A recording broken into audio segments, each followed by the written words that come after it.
Alhamdulillahirabbil alamin. Wassalatu wassalamu ala asyrafil anbiya'i wal mursalin wa ala alihi wa ashabi ajma'in. Subhanaka la ilma lana illa ma 'allamtana innaka antal alimul hakim. La haula wala quwwata illa billahil aliyyil azim. Amma ba'd. Bahagia Tuan Imam, Tuan Bilal, Tuan Siap, Tuan Pengerusi Masjid, tuan-tuan, puan-puan, muslimin muslimat rahimakumullah. Alhamdulillah. Syukur pada Allah Subhanahu Wa Taala ya. Masuk tahun baru ni dapat lagi lah kita berjumpa. Sambunglah lagi kitab kita ni untuk tahun yang keberapa dah ni. Ya. Insya-Allah kita mulakan tahun baru ni dengan muka surat 247. Ya, daripada 500 muka surat.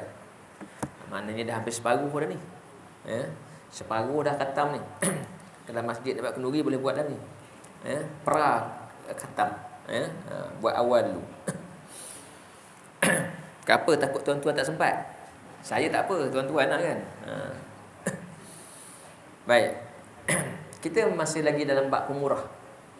Ya, cerita bab jadi orang yang pemurah. Cerita tentang kita ni jangan bakhil, jangan kedekut. Ya. Kita dah banyak kali dah beberapa kali dah baca bab ni. Ya. Nah, ni sampai untuk malam ni kita sambung. Ditulis bahawa sesungguhnya harta kekayaan yang disembunyikan dalam tempat-tempat penyimpanan sebenarnya adalah hak kaum miskin yang hidup sengsara. Maknanya tuan-tuan, kalau dalam keadaan tempat kita ni ramai orang miskin, ramai orang yang memerlukan, dan kita pula orang yang berharta, kita tak nak keluarkan harta kita, tak nak bagi, tak nak bantu orang, kan? Kenapa? Sebab takut bankrupt, sebab takut kita habis harta.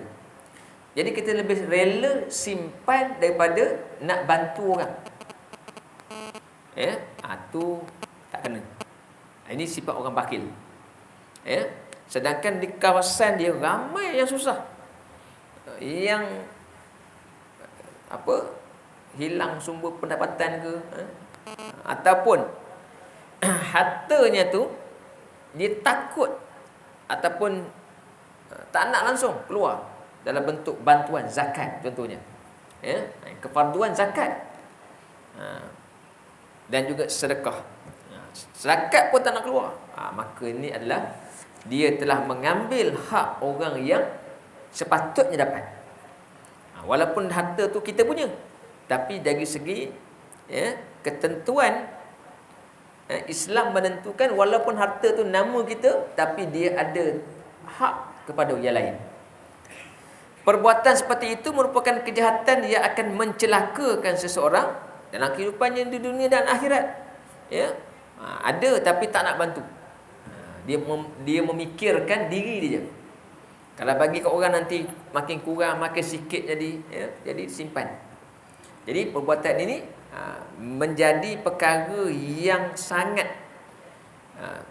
dimurkai ataupun sangat Nabi sangat tak sukalah. Ya. Sabda Nabi, wala sahibi kanzi la yaf'alu fihi haqqahu illa ja'a kanzuhu yaumal qiyamah suja'an aqra yatba'uhu fatihan fa iza farra manhu sami'a may yunadihi huzkan zakal ladzi khaba'ta fa ana anhu ghani fa iza ra'a an la budda minhu salaka yadahu fi fammihi fayaqdamuha qadamal fahli. Hadis riwayat Imam Bukhari. Nabi cerita keadaan orang yang ada harta tapi dia simpan harta dia, tak nak bagi ke orang. Harta ni besok yang dia kedekut ni Allah akan rupakan ke akhirat besok. Di hari akhirat besok, harta ni walaupun itu dalam, mungkin di dunia ni dalam bentuk duit kita, ataupun dalam bentuk emas kita ke, ataupun benda-benda yang bernilai yang kita punya, kita simpan, ya, di akhirat besok Allah akan rupakan. Disebabkan kita kedekut, dia akan rupa benda yang memudaratkan. Kata Nabi, pemilik timbunan harta yang tidak menunaikan kewajipannya, zakat dan juga sedekah, tak nak keluar, tak nak bagi. Ya, ni Nabi cerita, kalau ada harta yang banyak, simpan. Pada hari kiamat, hari kiamat besok, hartanya ini akan mengikutnya. Hari kiamat besok, harta ni akan ikut dia. Kita kena ingat, ke akhir akhirat, harta dah tak guna dah. Dia ikut kita, tak boleh buat apa dah. Ya, yang ikut kita amal baik kita, sedekah kita. Ya, dalam pada hari kiamat nanti, harta ni akan ikut kita dalam bentuk ular. Seekor ular, namanya Suja'ul Aqra. Ya, Suja'ul Aqra ni Nabi sebut, ya, antaranya kepada orang yang berada dalam kubur. Orang dalam kubur pun Suja'ul Aqra ni akan datang. Dia datang kepada orang yang cuaikan solat, kepada orang yang main-main dengan solat, tak bersungguh, ataupun banyak tinggal, ya, tak ganti. Bila kita meninggal, masuk kubur, ular ni akan datang. Ular ni besar dia, Nabi kata, ya, besarnya sebesar leher unta yang gemuk. Unta gemuk. Jangan tengok unta kurus, kecil ni, unta gemuk. Yang bonggol belakang tu ada dua tu. Hak besar tu. Besar. Nak peluk pun tak habis tangan. Leher unta tu dia punya besar, sebab leher unta ni dia macam labuh sikit. Ya? Dia bukan macam leher kita ni ketul gini, dia macam labuh sikit, dia memanjang ke depan. Nak peluk pun tak dapat. Itulah besarnya ular, Suja'ul Aqra. Ya? Dia akan datang, kita dalam kubur, dia akan gigit kita. Itu. Ya? Walaupun dekat dunia ni kita suka bermain dengan ular, kat dalam kubur tak jadi. Ya? Kat dunia ni handai, boleh jinakkan ular tedung, boleh main dengan ular kan, tangkap ular apa semua. Dalam kubur tak ada dah. Dialah mainkan kita. Okey? Jadi Nabi kata harta dia tadi di akhirat besok dia akan berupa juga, dirupakan dalam bentuk seekor ular yang namanya Suja'ul Aqra. Ular yang tua, bila tua ni makna besar lah. Dan juga ular ni ular yang botak. Macam mana botak, wallahu alam. Bola mana ada bulu kan, tapi rupa dia begitu. Maknanya rupa dia menakutkan. Rupa dia menakutkan. Kita tengok ular dekat dunia dia pun dah takut dah. Yang tu besok lagi menakutkan. Dengan mulut terbuka, mulut dia nganga je. Di saat orang tu kat akhirat besok nak lari, ya, Nabi kata bila dia lari, ular ni akan bercakap. Ular ni akan panggil dia. Bila dia nak lari je, ular panggil. Dia kata, "Hai, marilah ambil ni. Ambil balik ni harta engkau yang engkau sembunyikan itu." Jadi aku tak berhajat pun. Kita masa tu dalam kawalan. Bukannya kita ni macam dunia boleh lari apa semua nak nyelamatkan ni. Tak ada. Kita ketika itu dalam dikawal, dikontrol. Jadi kita walaupun nak lari, tak boleh lari. Maka nak tak nak kita pun akan datang kepada harta kita tadi tu. Ya. Jadi kita pun datang nak ambil. Nabi kata dia terpaksa mengambil juga.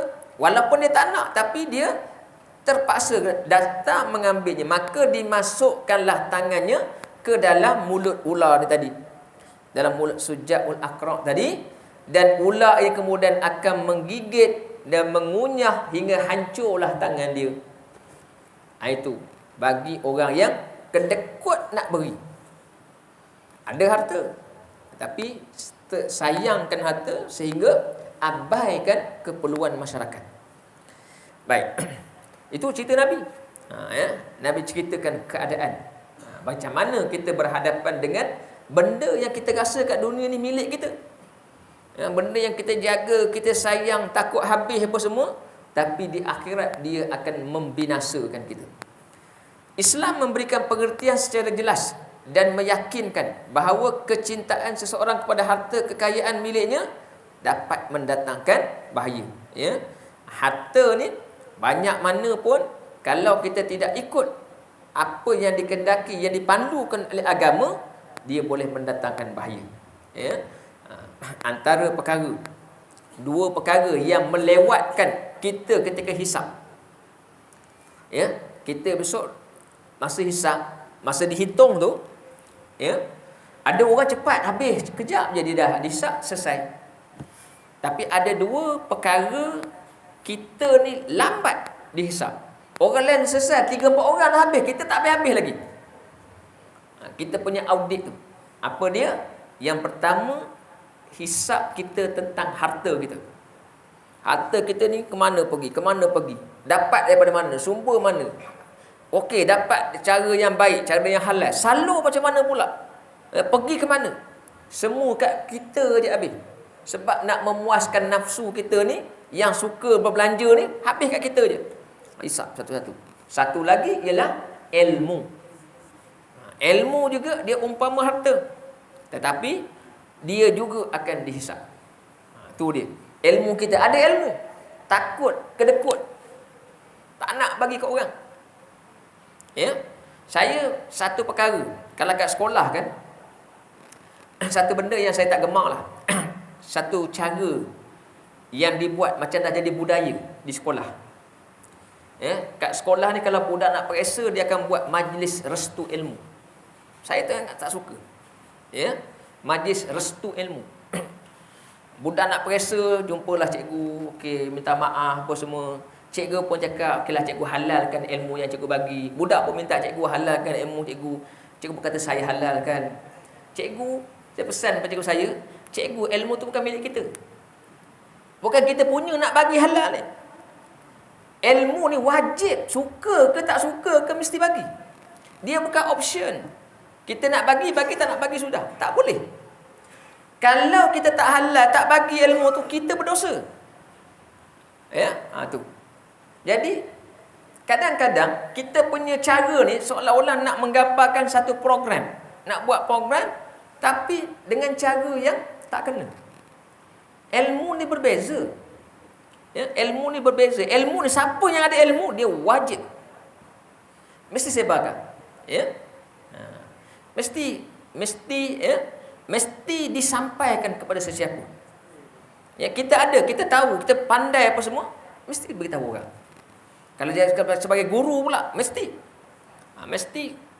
ajar budak-budak. Tak boleh pilih. Kita suka budak ni, kita ajar. Budak ni tak suka, tak boleh, tak ajar. Tak boleh. Di situlah kita akan dihisab nanti. Dekat akhirat besok, ini yang dia akan dihisab. Ada ilmu, kenapa kita memilih-milih? Kenapa kita tak nak ajar? Kenapa kita suruh? Ya. Sebab tu sifat para rasul, para nabi ni, Allah letakkan sifat wajib. Sifat wajib ni apa? Sifat yang tak ada dia kata di sebaliknya. Sifat wajib nabi tu ada 4. Salah satunya apa? Tabligh, menyampaikan, mesti sampai. Para nabi, para rasul, dia tidak akan suruh apa yang dia tahu. Dia tak akan suruh, oh yang ini macam tak kena, suruhlah sikit, tak beritahu. Sebab tu kita tengok Nabi SAW, ada ketika Nabi kena tegur dengan Allah. Allah turunkan ayat Al-Quran, tegur Nabi. Tegur ni maknanya, kalau kita lah kena tegur depan orang ramai, apa rasa? Kan, kita ada buat kesilapan, tiba depan-depan orang kena tegur. Kan? Kita akan rasa apa? Rasa malu sebagainya. Tapi Nabi, Allah bila Nabi ada buat benda yang Allah tegur, Nabi bacakan teguran Allah tu. Cerita juga kat sahabat. Contohnya Nabi ketika berhadapan dengan Abdullah bin Abi Rawahah. Ya. Nabi dengan sahabat yang buta. Kita sudah pernah cerita dulu. Kan surah Abasa wa Tawalla. An ja'ahul a'ma. Kan? Kamu masam muka, kemudian kamu paling, Allah kata. Sedangkan yang datang tu, sebab yang datang tu adalah seorang lelaki yang buta. Allah tegur. Allah tegur, tapi Nabi tetap bacakan ayat tu kepada sahabat, sampaikan. Sebab Nabi, sifat dia ataupun sifat wajib yang mesti ada pada seorang Nabi, dia tak suruh. Dia mesti sampaikan. Begitulah dengan kita. Kita tak boleh. Ada benda yang kita tahu, ada sesuatu yang kita mahir, kita tak nak. Ya. Kita apa? Kita pastikan hanya kita saja tahu. Kita saja pandai, tak jadi. Ya. Jadi begitulah. Begitulah dengan harta. Ya, harta ni kalau kita ada suruh tak nak keluarkan, dia akan dihisap. Seumpamanya orang itu mahu memikirkan hakikat harta kekayaan yang dimilikinya dan memikirkan akibatnya yang buruk, dan dia akan berfikir bahawa menolong orang lain lebih baik daripada mementingkan diri sendiri. Ini yang sepatutnya. Kita ni bila ada harta, kena fikir harta ni dia bukan satu benda yang kita rasa, kita kata inilah akan mendatangkan kebahagiaan. Kita kena fikir. Islam ajar kita kena pandang harta ni, ini kalau salah lah guna, silap lah kita belanjakan, dia datangkan bahaya. Kena fikir. Jadi antara cara nak menyelamatkan diri kita ni daripada bahaya harta tadi, ialah kita banyak memberi sedekah. Banyak memberi sedekah. Bagilah sedekah. Zaman ni mudah bagi sedekah. Dan zaman ni juga ramai orang menipu untuk minta sedekah. Pun ada juga. Tapi kita tanyalah, tuan-tuan, kalau tuan-tuan berhadapan tu, tanya diri. Rasakan. Nabi kata bila kita curi, kita ragu, kita pegang dada. Pegang dada, rasakan. Ini rasa apa? Yakin. Maka bagi. Tapi kalau rasa memang berat, rasa ragu-ragu, pegang dada rasa tak senang, maka boleh. Kita boleh ikut rasa kita dengan apa? Dengan cara kita minta panduan Allah. Tapi kalau orang kedekut, dia akan rasa ni tak ada, asyik kena tak kena jelah kan. Sebab dan sifat kedekut. Tapi tuan-tuan ni bukan orang kedekut. Orang yang nak bagi tapi mengharapkan bila diberi itu memang kena pada ataupun sampai kepada yang kita hasratkan. Maka kita ambil panduan tu. Dalam bab hadis, kalau hadis 40 tu ada satu hadis, da' ma yuribuka ila ma la yuribuka. Dihuraikan macam tu. Kalau kita ragu, antara kaedah bila kita ragu ni, maka kita dah letakkan tangan kita di dada. Dan kita fikirkan, kita niatkan, kita nak tahu ni, sekarang ni yang ini sesuai ke ataupun tak sesuai. InsyaAllah Allah akan berikan ilham yang baik, yang betul. Rasulullah sallallahu alaihi wasallam telah bersabda, yaqul abd mali innama lahu min malihi salas ma akala fa afna aw labisa fa abla aw a'ta faqtana wa ma siwa zalika fa huwa zahibun wa tarikuhu linnas. Hadis riwayat Imam Muslim. Nabi kata, hamba Allah ni, kita ni ramai orang biasa ni, kita ni akan selalu bercakap. Kita akan selalu bercakap, ni harta den, tu pun harta den. Kan semua kita punya, main tunjuk je. Ni aku punya, tu aku punya, tu aku punya. Tu rumah tu saya punya. Kebun belakang sana pun saya punya. Kan? Kita kata kita punya. Dari segi undang-undang kita dunia ni memang betul lah atas nama kita. Tanah kita, kebun tu memang nama kita, kereta tu nama kita, rumah pun nama kita. Itu biasa orang cakap. Semua orang cakap begitu. Tapi Nabi kata, padahal harta kita yang kita tunjuk semua banyak ni, dia ni manfaatnya dalam 3 keadaan je. 3 macam saja yang menjadi milik kita. Harta ni yang jadi milik kita ni dalam keadaan tiga keadaan je. Apa dia? Apa yang kita dah makan. Yang kita dah telan tu, itu memang kita punya dah. Sebab dah tak boleh keluar dah.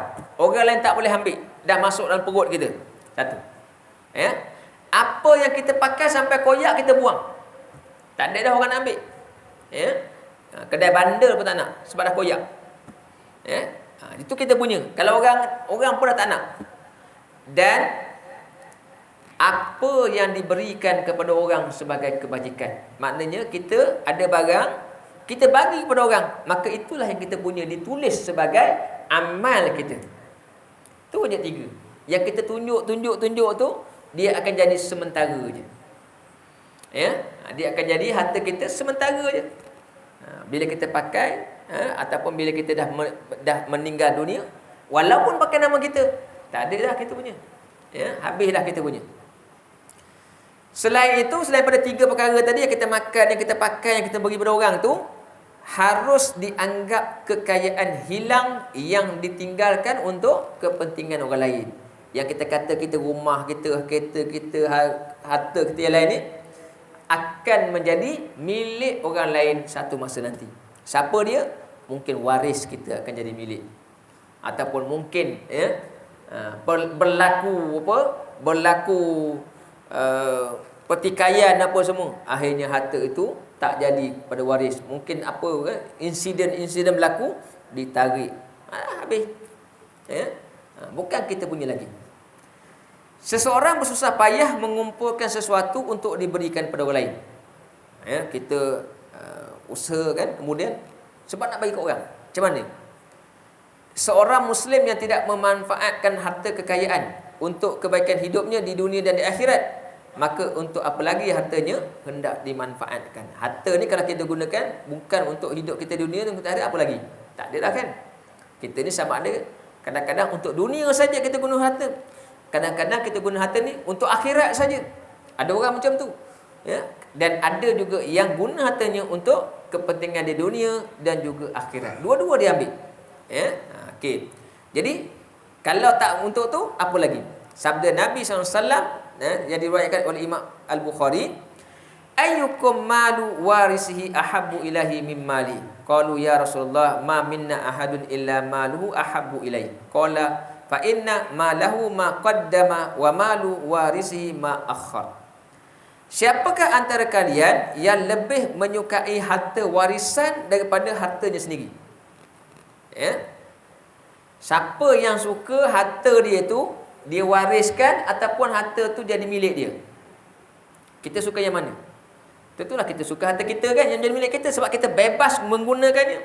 Sahabat pun jawabnya tu, ya Rasulullah, kita ni memang suka yang kita punya lah. Yang nak diwariskan tu nak dibahagi-bahagi lagi belum tentu jadi milik kita. Tapi yang kalau kita punya, itu confirm kita boleh belanja. Jadi Nabi pun menerangkan hartanya sendiri hendaklah didahulukan, sedangkan harta warisannya dikebelakangkan. Maknanya harta yang kita ada sekarang ni, yang kita dah ada sekarang ni, kita gunakan sebaik mungkin. Gunakan untuk manfaat kita, sama ada ketika meninggal ataupun ketika kita kita untuk akhirat nanti. Yang untuk waris, kemudiankan, manfaatkan. Kalau ada peluang untuk wakaf, buat wakaf. Kalau ada peluang untuk sedekah, buat sedekah. Jadikan harta kita ni, harta kita ni sebagai benda yang bermanfaat yang boleh dikategorikan sebagai sedekah jariah. Kita kalau dah meninggal, tak ada benda tinggal. Tak ada benda dah yang boleh membantu kita. Kecuali 3. Iza mata Ibnu Adam kata, fayan qati'u amaluhu ila salas. Bila mati seorang Adam tu, maka terputuslah amalan dia. Kecuali 3 benda saja yang akan mengikut bantu dia sebagai amal walaupun dia dah meninggal dunia. Apa dia? Ilmu yang bermanfaat, sedekah jariah, dan juga anak yang soleh. 3 ni aja. Ilmu yang bermanfaat kita tak banyak mana, kita tak ada sangat. Anak yang soleh pun tak berapa juga nak meyakinkan ni, kan? Tak berapa nak meyakinkan juga ni. Jadi peluang kita yang besar apa? Sedekah jariah.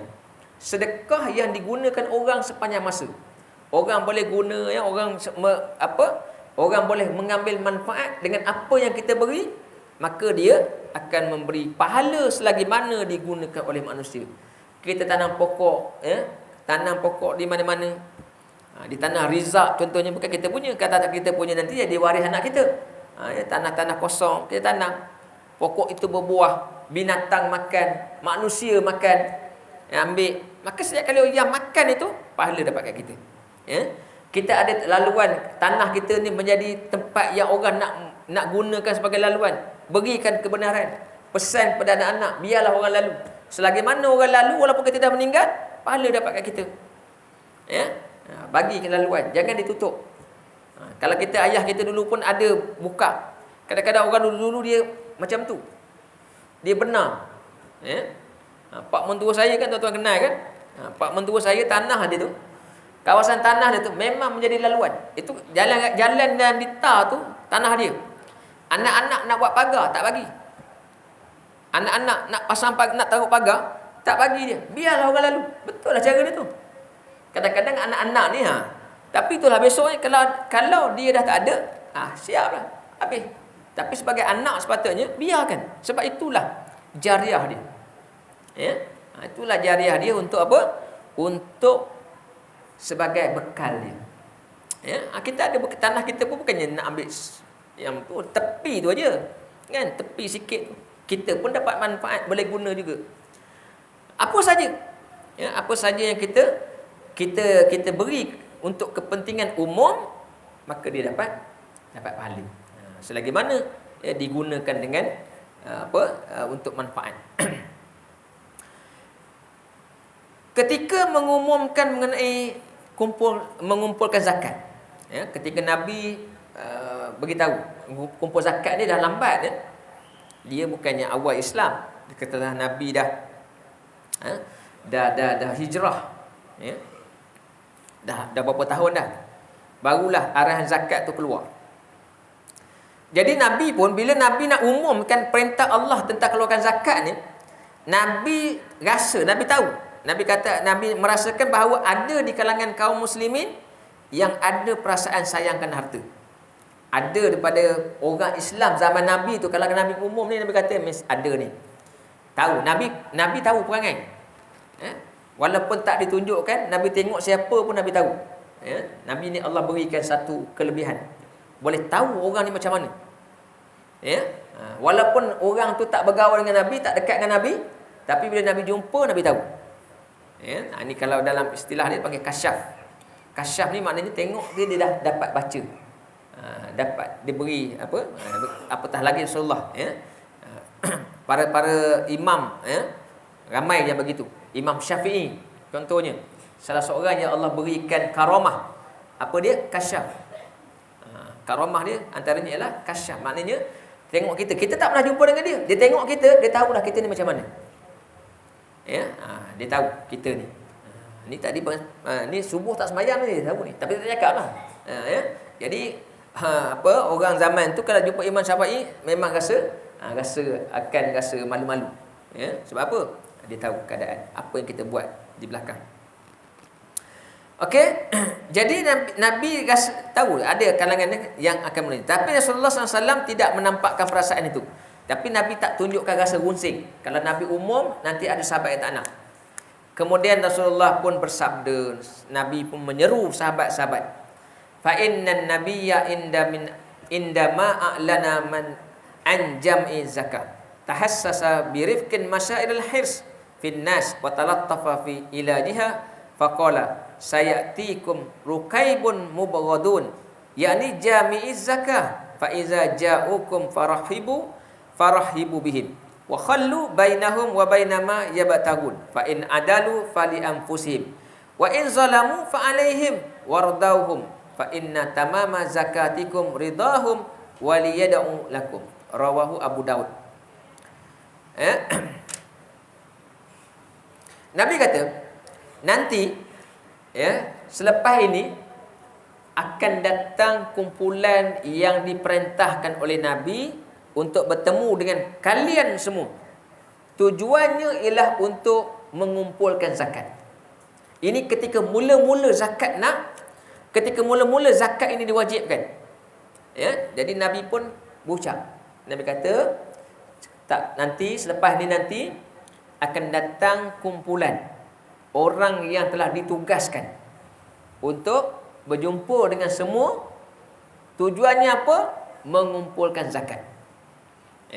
Kita zaman kita ni tak ada orang jumpa, kita kena pergi menyerah diri. Kita lah, sebab sekarang ni zaman kita dah sistem ni dah ada sistem. Zaman Nabi begitulah dulu, kena pergi jumpa orang. Okey, minta dia keluar. Apabila mereka tu datang nanti, Nabi kata sambutlah dengan baik. Kalau mereka datang, jangan sambut dengan baik. Jangan maki-maki mereka. Jangan hina-hina mereka, jangan ejek-ejek mereka. Dan biarkanlah mereka menjalankan tugasnya. Apabila mereka berlaku adil, mereka akan mendapat pahala. Ya, kalau yang ditugaskan ni datang minta zakat, dia kira banyak ini amountnya, dan amount tu memang sebenarnya itu amountnya, maknanya dia dikira dengan betul, dengan adil, maka Nabi kata orang yang ditugaskan untuk kumpul zakat ni dia akan mendapat pahala. Ya. Tetapi apabila mereka zalim, mereka dapat dosa. Kalau mereka ni ya mengira dalam keadaan tidak jujur, ya, mereka menambah-nambah yang sepatutnya, ya, maka mereka akan dapat dosa.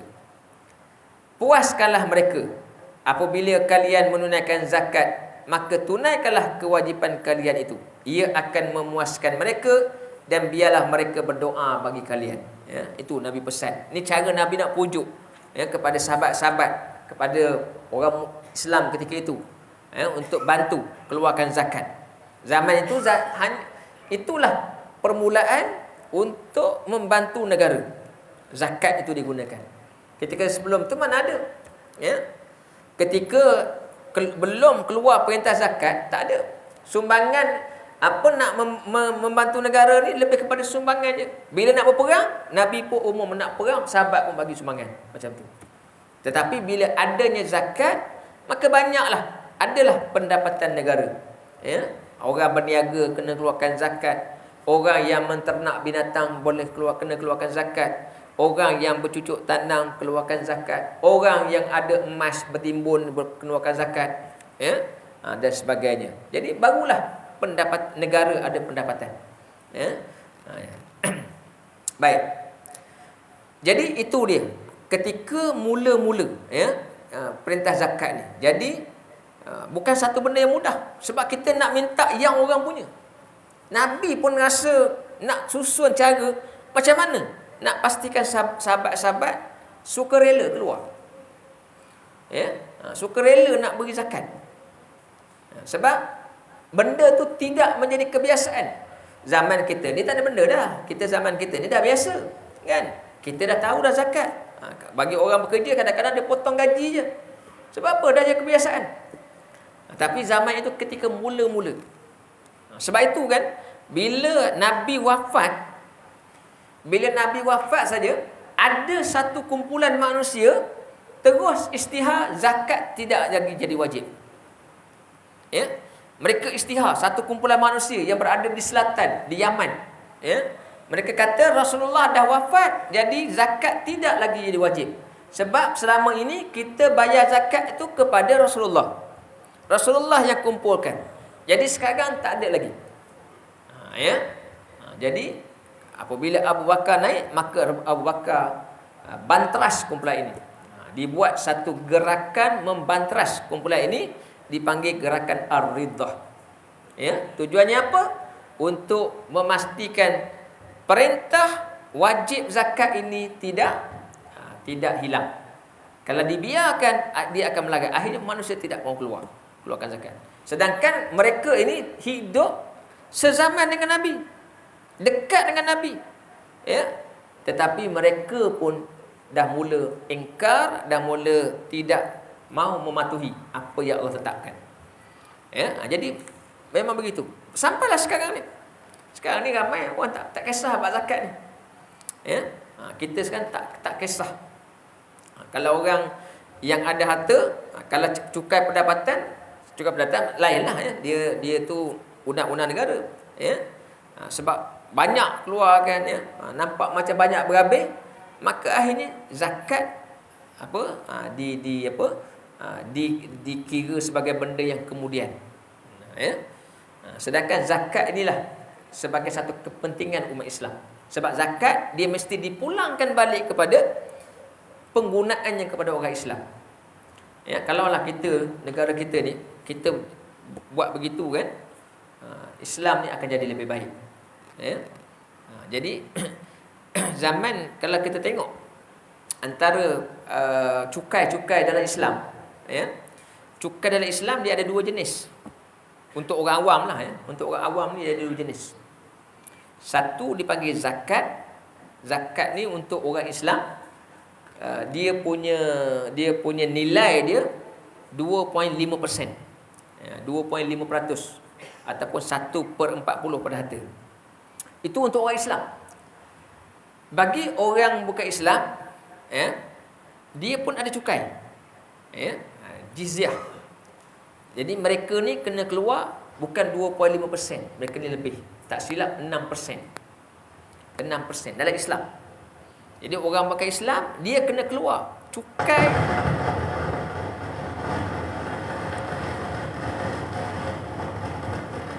Lain macam marah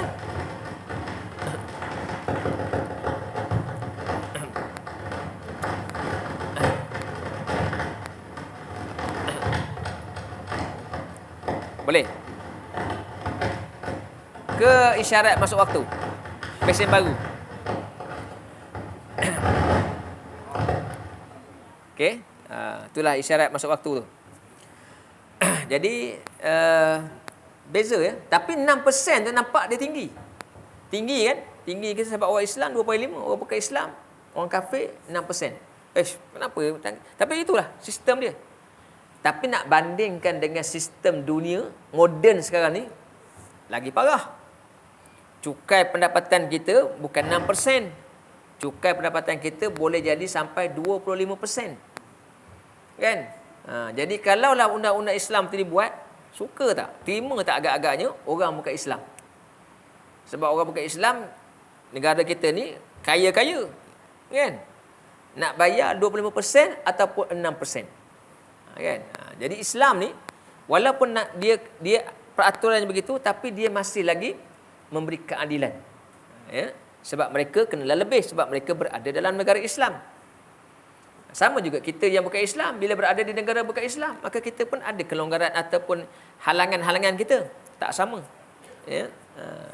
Jadi tetapi Islam ni dia tidak akan memberi satu, dia tidak menekan siapa pun, sama ada Islam, orang Islam ataupun bukan Islam.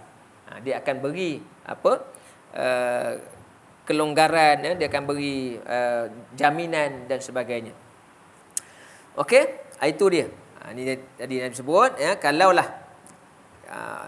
bila keluarkan zakat, jangan kita buruk-burukkan ataupun kita mengecam orang yang mengutip zakat, amil-amil yang mengutip zakat. Sekarang ni pun orang dah mula cakap kadang-kadang tak suka, menunjukkan ketidakpercayaan, ragu dan sebagainya. Sedangkan Nabi kata, bila mereka ni yang bertugas untuk mengutip zakat ni, mereka buat kerja, berilah kerjasama. Beri kerjasama. Kalau mereka zalim, mereka buat benda yang melanggar, mereka berdosa. Ada hukuman dekat dia. Tetapi kalau mereka buat dengan baik, dengan jujur, mereka dapat pahala. Tapi kalau kita kecam mereka, kita pula yang berdosa. Rugilah. Duit kita pun tak keluar. Baik, itulah dia. InsyaAllah kita berhenti setakat ni tentang sampai kepada bab berkenaan dengan zakat. InsyaAllah kita sambung lepas ni. Masih lagi dalam bab pemurah ni, ada beberapa perkara lagi yang akan kita bacakan. Sebagai banyak kisah-kisah lagi ni, tentang kisah bagaimana keadaan orang-orang Bani Israel dulu kan. Bagaimana keadaan Bani Israel dulu. Dia banyak kisah-kisah yang diceritakan. Banyak kisah-kisah tentang para nabi kan, berhadapan dengan situasi macam ni, pemurah dan tidak bakhil. InsyaAllah kita akan tengok nanti. Mohon maaf salah silap dan sebagainya. A'udzubillahi minasyaitonirrajim. Bismillahirrahmanirrahim. Alhamdulillahirabbil alamin. Wassalatu wassalamu ala asyrafil anbiya'i wal mursalin wa ala alihi wa ashabi ajma'in. Ya muallima Ibrahim al-hikmata 'allimna, ya mufahhima Sulaiman fahimna. Fafahamnaha Sulaiman wa kullan ataina hukman wa ilma. Wasakharna ma'a Dawud dan jibala yusabihna wa tayra wa kunna fa'ilin. Ya Rabba Sulaiman wa ya Rabba Ibrahim wa ya Rabba Musa wa Isa wa ya Rabba Muhammadin sallallahu alaihi wasallam. Akhrijna min zulumatil jahli wan nisyan bi rahmatika ya arhamar rahimin. Allahumma zidna ilma warzuqna fahma bi rahmatika ya arhamar rahimin. Allahumma arzuqna fahman nabiyyin wa hifzal mursalin bi rahmatika ya arhamar rahimin. Walhamdulillahi rabbil alamin. Subhanakallahumma wa bihamdika asyhadu an la ilaha illa anta astaghfiruka wa atubu ilaik. Bismillahirrahmanirrahim. Wal 'asr innal insana lafi khusr illa allazina amanu wa amilus solihat wa tawassaw bil haqq wa tawassaw bis sabr. Assalamualaikum warahmatullahi wabarakatuh.